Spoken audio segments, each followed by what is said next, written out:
Bienvenidos a esta nueva edición de Sociología Criminal para criminólogas, para criminólogos. Mi nombre es Alejandra Orozco y el día de hoy vamos a hablar sobre la teoría del etiquetamiento. Recordando, en criminología no trabajamos con delitos, sino con conductas antisociales. ¿Y para qué nos van a servir las teorías sociológicas? Para ayudarnos a explicar nuestro mundo. Nos brindan soporte de perspectiva y nos dan lenguaje para comprender mejor lo que vemos afuera. La teoría del etiquetamiento se engloba dentro de las teorías interaccionistas, que ya hemos estado viendo en la serie.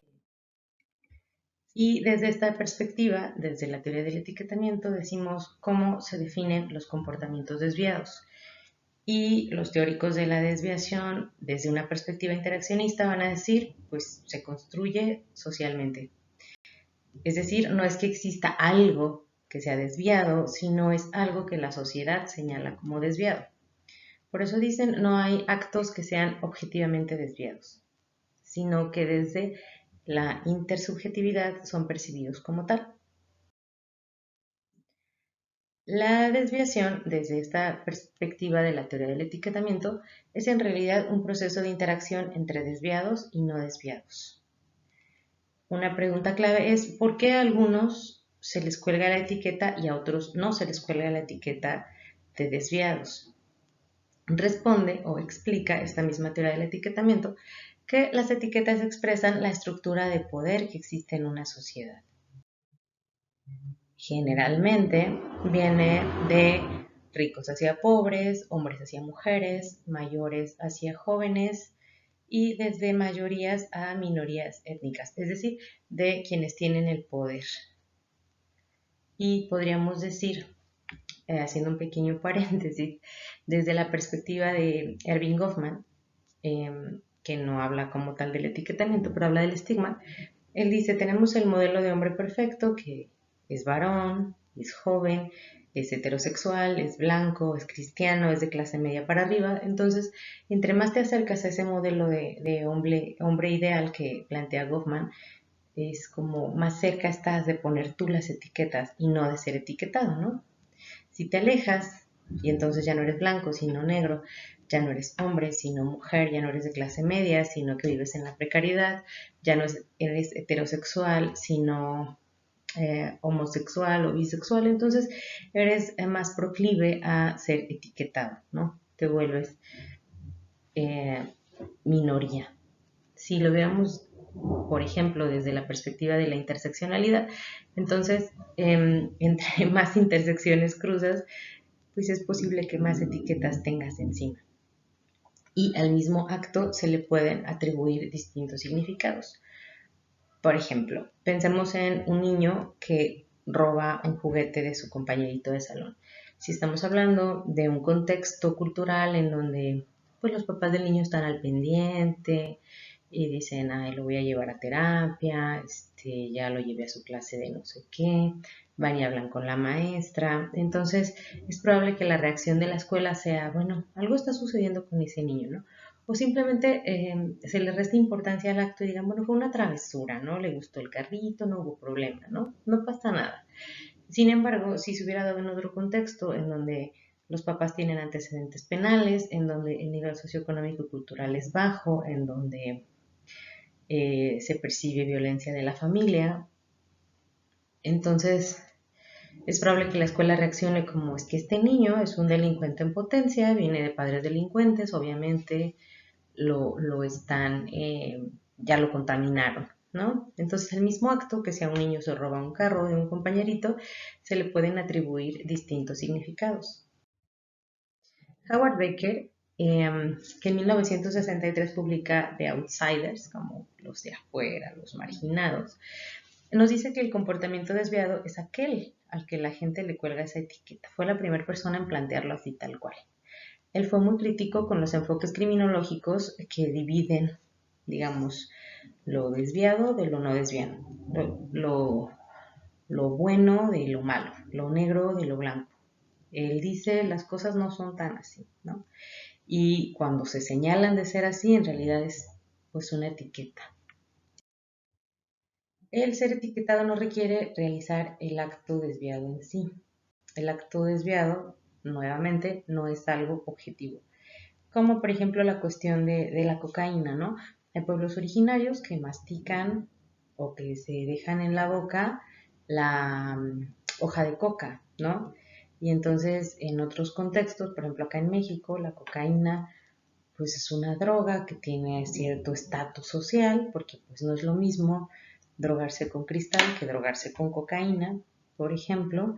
Entonces el acto en sí, digamos, de consumir un derivado de la cocaína va a depender mucho del contexto, de la percepción de los demás y de la etiqueta que se le cuelgue a ese hecho. El etiquetamiento no solo afecta la forma en la que una persona es vista por los demás, sino que afecta la forma en la que se ve cada persona a sí misma, ¿no? Como esas escenas traumáticas de Natalie Portman viéndose en el espejo del baño, en el cisne negro, ¿no? Las etiquetas van afectando la forma en la que nos percibimos a nosotros mismos.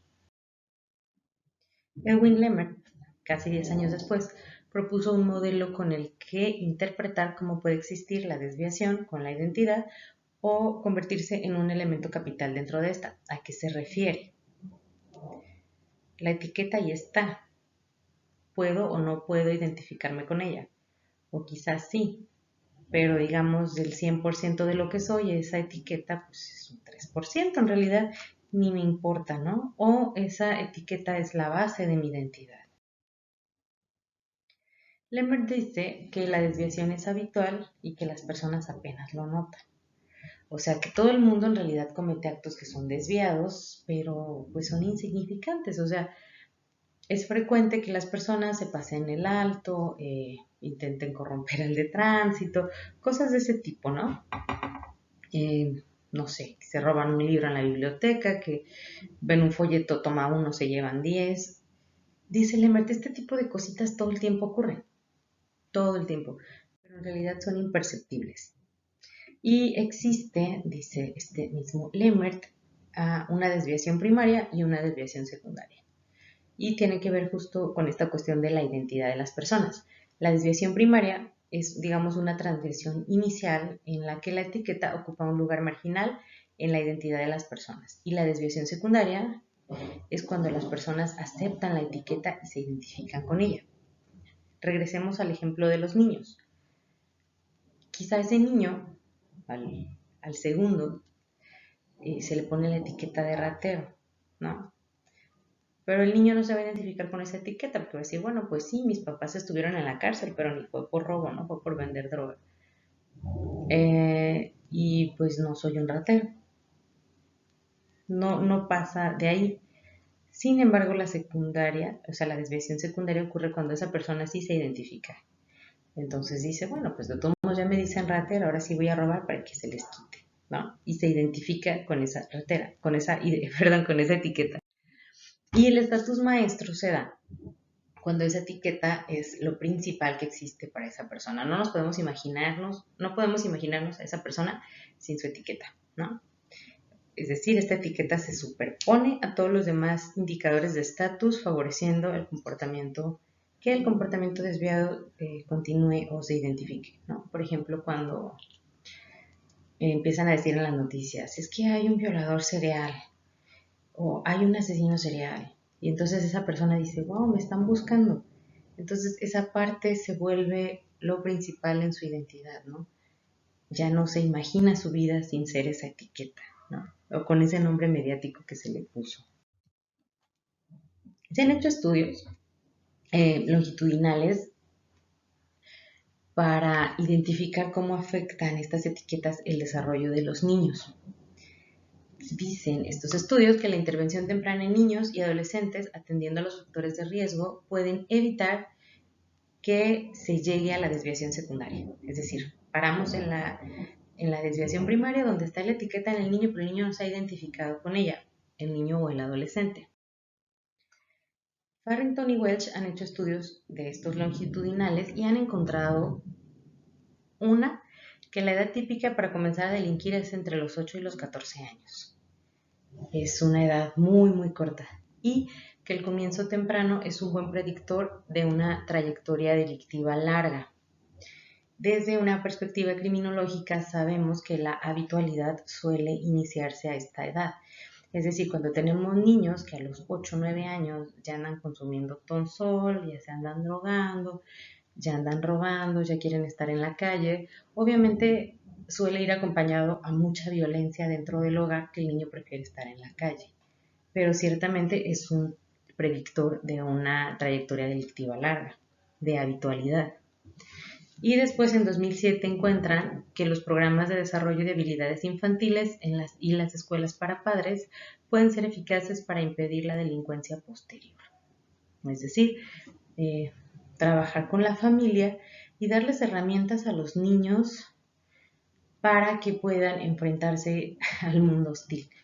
Es finalmente poco de lo que se puede hacer con los trabajos de intervención, que no es poca cosa.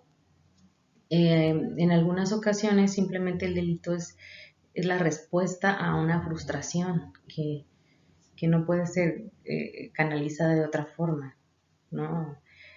No todos quizá dirán lo voy a canalizar a través del delito, ¿no? O sobre todo son mecanismos que suceden de forma inconsciente. Pero también hay otro tipo de conductas que suelen ser autolesivas, como por ejemplo ante mucha frustración me corto, ¿no? Ante mucha frustración me drogo, ante etcétera, etcétera, etcétera, ¿no?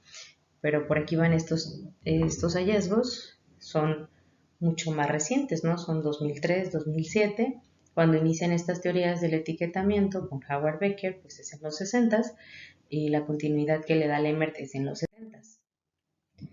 Algo de lo que habla, regresando a los 60s, Leslie Wilkins, es sobre la amplificación de la desviación.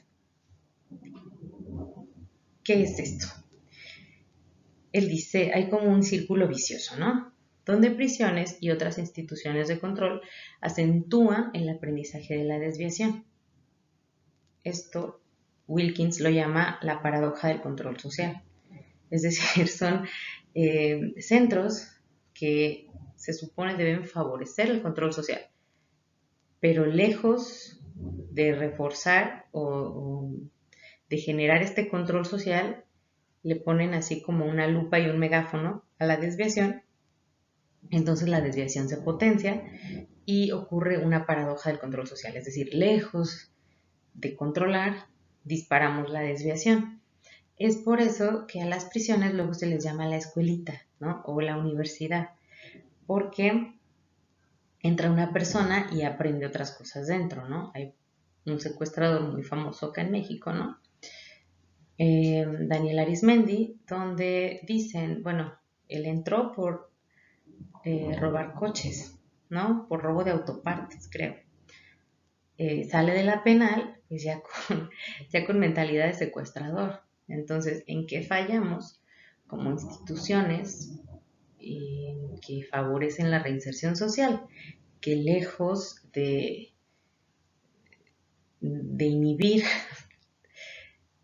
amplificamos, ¿no? Lejos de inhibir la conducta delictiva, la favorecemos. Es a través de esto, pues, no es obviamente lo que se busca, pero es pues una paradoja tal cual, que lo mencionaba Wilkins desde los 60.